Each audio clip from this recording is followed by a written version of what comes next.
TDP మహిళా MLA పెద్ద మనసు చాటుకున్నారు. తన నియోజకవర్గంలో ప్రజల కష్టాలను చూడలేకపోయారు. వెంటనే సొంత డబ్బులతో అంబులెన్స్ ఏర్పాటు చేశారు. ఇటీవల రంపచోడవరం మండలం దారగూడెంకు చెందిన నేరం పద్మ కాకినాడ జీజీహెచ్లో చనిపోయింది. అయితే మృతదేహాన్ని స్వగ్రామానికి తీసుకొచ్చేందుకు ఆసుపత్రిలో అంబులెన్స్ అందుబాటులో లేకుండా పోయింది. ఈ విషయాన్ని మృతురాలి కుటుంబ సభ్యులు రంపచోడవరం ఎమ్మెల్యే శిరీష దృష్టికి తీసుకెళ్లారు. వెంటనే స్పందించిన ఎమ్మెల్యే స్వచ్ఛందంగా 5,500 రూపాయలతో అంబులెన్స్ ను ఏర్పాటు చేసి మృతదేహం గ్రామానికి చేర్చారు.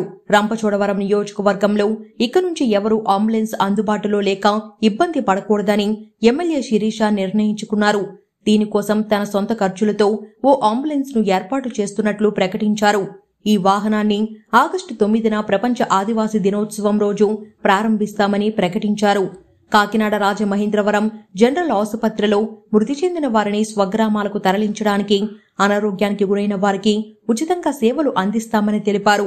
ఇచ్చిన మాట ప్రకారం శిరీష అంబులెన్స్ సిద్ధం చేశారు. ఈ విషయాన్ని టీడీపీ ప్రస్తావించి ఏపీలోనే పెద్దదైన రంపచోడవరం నియోజకవర్గంలో ప్రజలను చికిత్స కోసం ఆసుపత్రికి తీసుకెళ్లాలన్నా, ఆసుపత్రుల్లో మరణించిన వారిని ఇళ్లకు తీసుకువెళ్లాలన్నా సరియైన సౌకర్యాలు లేవు. 3 రోజుల క్రితం దారగూడెం గ్రామానికి చెందిన నేరం పద్మ అనే ఆశా కార్యకర్త అనారోగ్యంతో కాకినాడ జీజీహెచ్లో మరణించారు.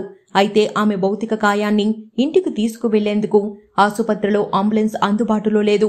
విషయం తెలిసిన ఎమ్మెల్యే మిరియాల శిరీషాదేవి సొంత ఖర్చుతో 5,500 రూపాయలతో అంబులెన్స్ ఏర్పాటు చేశారు. అంతేకాకుండా ఇక మీదట ఎలాంటి ఇబ్బంది కలగకుండా ప్రజల కోసం ప్రత్యేకంగా ఒక శాశ్వత అంబులెన్స్ ఏర్పాటు చేశారు. ప్రపంచ ఆదివాసీ దినోత్సవం ఆగస్టు 9న దీన్ని అడవి బిడ్డలకు అంకితం చేయనున్నారు. అంగన్వాడీ టీచర్ అయిన మిరియాల శిరీషాదేవికి చంద్రబాబు గారు ఎమ్మెల్యే టికెట్ ఇచ్చి గెలిపించుకున్న విషయం తెలిసిందే. ఇప్పుడు ఆమె ప్రజాసేవను చూసి చంద్రబాబు గారి సెలక్షన్ గ్రేట్ అంటున్నారు ప్రజలు. దళితుడిని చంపి డోర్ డెలివరీ చేసిన వైసీపీ నేత అనంతబాబుకు టీడీపీ ఎమ్మెల్యే శిరీష గారికి తేడా గురించి ప్రజలు చెప్పుకుంటున్నారు అంటూ ట్వీట్ చేశారు.